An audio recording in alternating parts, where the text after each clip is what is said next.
안녕하세요. 하루 필수 말씀 충전 하필 큐티 조종환입니다. 오늘 함께 나눌 하나님 말씀은 사무엘상 31장 1절에서 13절까지 말씀입니다. 블레셋 사람이 이스라엘에 싸움을 걸어왔습니다. 이스라엘 사람들은 블레셋 사람 앞에서 도망가다가 이 길보아 산에서 죽임을 당하여 쓰러지기 시작을 합니다.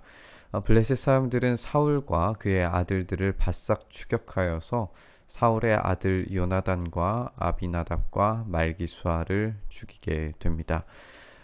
이렇게 너무 짧게 허무하게 죽음을 당한 사울의 아들들의 이름 3명이 기록이 되는데, 아비나답과 말기수아는 우리가 심정적으로 이 안타까운 마음이 덜할 수 있지만, 사실 요나단은 다윗과의 맹약이 있었고, 어떻게 보면은 다윗이 왕이 될 거라고 알고 있는 사람이었고, 그와 함께 왕국의 2인자로서의 역할을 하기를 바란다라고 하는 그런 맹약을 맺었던 사람이기 때문에, 이런 위인의 죽음, 또 이 블레셋을 용감하게 쳐서 물리쳤던 일들을 기억해 본다면, 이 요나단의 죽음은 분명히 안타까우기 그지 없습니다. 그런데 너무나도 짧게 지금 이렇게 요나단이 죽었다라고 설명이 됨으로써 끝나게 돼요.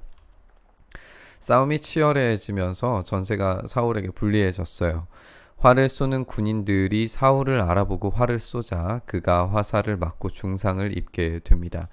사울이 자기의 무기 담당 병사에게 명령을 하기를, 내 칼을 뽑아서 나를 찔러라. 저 할례 받지 못한 이방인들이 와서 나를 찌르고 능욕하지 못하도록 해라 라고 이야기하면서 이제 명예를 찾기 위한 최후의 방법을 선택을 해요. 그런데 그 무기 담당 병사는 너무 겁이 나서 찌르려고 하지 않았습니다.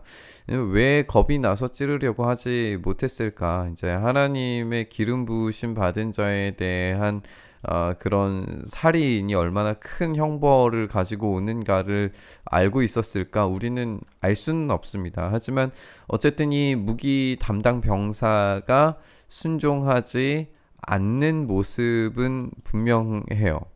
이렇게 따르지 않습니다. 그러자 사울은 자기의 칼을 뽑아서 그 위에 엎드려짐으로써 자결하게 됩니다. 무기 담당 병사는 사울이 죽는 것을 보고 자기도 자기의 칼을 뽑아서 그 위에 엎어져서 사울과 함께 죽게 됩니다. 사울과 그 세 아들과 사울의 무기 담당 병사가 이렇게 죽었어요. 사울의 부하도 그날 다 함께 죽었다라고 이야기를 합니다. 근데 여기에서 이제 함께 죽었다라고 하는 표현은 이제 과장적 표현이고, 실제로 살아남은 사람들이 있죠. 그 중에서 이제 우리가 사무엘 하를 읽어보면서 등장하는 인물이 아브넬 같은 그런 인물이 다시 등장을 하게 되는 걸 우리가 보게 되는데, 이 아브넬에게 다윗이 한번 그런 이야기를 했었죠. 네, 왕을 잘 보필해야 될 사람이 왕을 제대로 보필하지 못한다라고 그렇게 이야기했던 적이 있었는데, 오늘 이 장면에서도 마찬가지인 것 같아요. 아브넬이 이 장면에서 죽었다라고 하는 표현 속에서 죽지 않고 다시 등장하는 것을 우리가 보게 되거든요. 한마디로 말해서 지금 여기에서 최측근으로서 사실 함께 죽었어야 하는 이 맹렬한 싸움터에서 살아남았다는 것, 이거는 사울의 부하라고 할지라도 최고의 충성이 받쳐지지 않고 있었다라는 것을 우리가 알 수 있는 대목들입니다. 이렇게 골짜기 건너편과 요단강 건너편에 살던 이스라엘 사람들은 이스라엘 군인들이 도망친 것과 사울과 그의 아들들이 죽은 것을 보고 살던 성읍들을 버리고 도망을 칩니다. 그래서 블레셋 사람이 여러 성읍으로 들어와서 거기에서 살게 돼요. 그 이튿날 블레셋 사람이 죽은 사람들의 옷을 벗기러 왔다가 이제 전리품을 찾으러 온 거죠. 사울과 그 세 아들이 길보아 산에 쓰러져 있는 것을 발견해요. 그러자 이 블레셋 사람들이 사울의 목을 자르고 갑옷을 벗긴 다음에 블레셋 땅 사방으로 전령들을 보내서 자기들이 섬기는 우상들의 신전과 백성에게 승리의 소식을 돌아다니면서 전하게 됩니다. 이 끔찍한 결말인데, 이 끔찍한 결말을 보여주는 것이 마치 이제 골리앗을 떠올리게 만들기도 하고, 이제 목이 잘려지고 갑옷이 벗겨지고 무기가 빼앗겨져서 이 우상들의 신전으로 되어져 있지만, 이제 노베 제사장의 예배 장소가 있는 곳에 골리앗의 칼이 전시되고, 또 뭐 이런 이야기들을 우리가 생각을 해보면은 골리앗, 또 아말렉 이야기와도 이제 생각이 들기도 하죠. 이제 아말렉 왕을 아각을 사로잡아서 이스라엘 전역을 돌아다니면서 승리를 이제 축하하는 그런 행진을 했던 것과 마찬가지로 블레셋이 그 반대의 행동들을 하고 있는 거예요. 그러니까 어떻게 보면은 사울이 승리했던 그 영광스러운 것들을 모두 다 모욕적으로 뒤바뀌어지게 되는 이런 비참한 종말을 우리가 보게 되는 것 같습니다. 그의 승리가 이렇게 모욕으로 변하게 되는 것이고, 이제 뭐 당연히 일반적인 전쟁에 패배한 왕에게 행하는 행동들이었다 할지라도 이 사무엘 상을 읽어오는 사람들에게는 모든 것이 이제 역전된 상태로 읽어지기 때문에 이런 승리가 모욕으로 바뀌는 것, 그리고 또 한 가지는 이제 우리가 함께 살펴본 것처럼 참된 충성을 어디에서도 찾아보지 못했다는 것, 이 전쟁 가운데에서 그랬다는 것을 우리가 알 수가 있어요.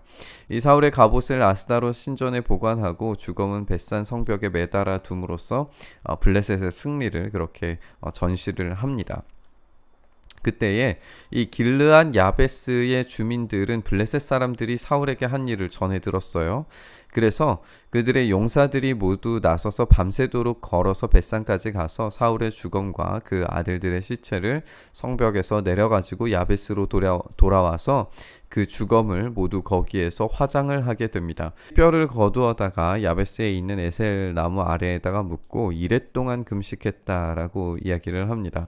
근데 이제 이 길르앗 야베스 사람들이 왜 이런 행동을 했는가, 우리가 이제 생각을 해보면, 이제 암몬 왕이 쳐들어왔을 때에 길르앗 야베스 주민들이 모두 다 눈이 한쪽씩 빠질 위기에 처해져 있었어요. 그들과 이제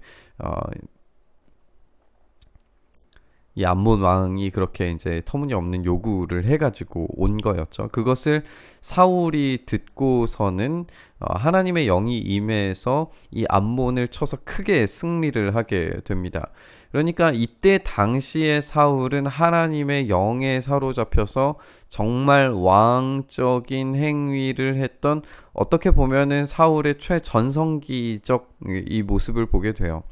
하나님의 영이 임하고 순종하는 이런 모습의 사울을 떠올리게 되는 사무엘 상의 마지막입니다.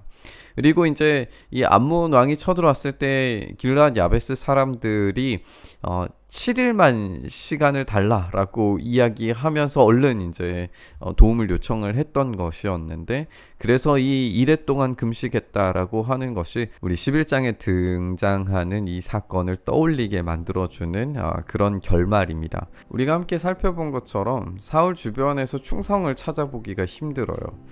가장 최측근에서 모셔야 할 아브넬은 죽지 않고 살아 있었습니다. 그는 왕을 제대로 보위하지 못했던 거예요. 사울은 묻고 구하고 부탁해 보죠. 이 무기 든 자에게도 그렇게 했지만 하나님도 응답하시지 않았을 뿐만 아니라 이 부하들도 제대로 된 응답을 하지 않습니다. 하나님의 대리 통치자로서 임명받은 사울의 권위는 사실 최고의 통치자이신 이스라엘의 진짜 왕이신 하나님께 순종할 때에만 세워지고 얻을 수 있는 것입니다. 그렇기 때문에 길르앗 사람들의 선행이 오늘 이 본문 가운데서 뚜렷하게 본문의 마지막을 장식하고 있는 것 같아요. 길르앗 사람들을 도왔던 일은 사울이 하나님의 영이 임하고 하나님의 뜻에 합당하게 일했던 사울이 가장 왕다웠을 때에 일어났던 일이었습니다. 그들만큼은 최후의 충성을 사울에게 보여주는 것을 우리가 보게 되는 거죠. 우리는 하나님께 충성할 때에 하나님께서 갚아주신다는 사실, 그 은혜를 베풀어 주신다는 사실을 기억해야 합니다. 십자가에 충성하는 것이 우리 삶에 부어주시는 가장 강력한 힘이라는 사실을 우리가 기억했으면 좋겠습니다. 우리의 힘과 능력이 주인되는 이 사울의 삶이 아니라 가장 사울다웠던, 가장 왕다웠던 순종의 삶을 살았던 그 사건의 결과물이 이 길르앗 야베스의 선행으로 나타나는 것이라면, 우리가 하나님께 최고의 충성을 보여드렸을 때에, 그렇게 삶의 모든 순간에 하나님께 충성하는 삶을 살았을 때에 얼마나 놀라운 일들을 우리 가운데 행하실지 우리는 생각해 보아야 합니다. 오늘 우리가 참된 왕이신 하나님께 충성하는 삶 살 수 있도록 이렇게 다짐하고 결단하면서 묵상의 자리로 나아갔으면 좋겠습니다.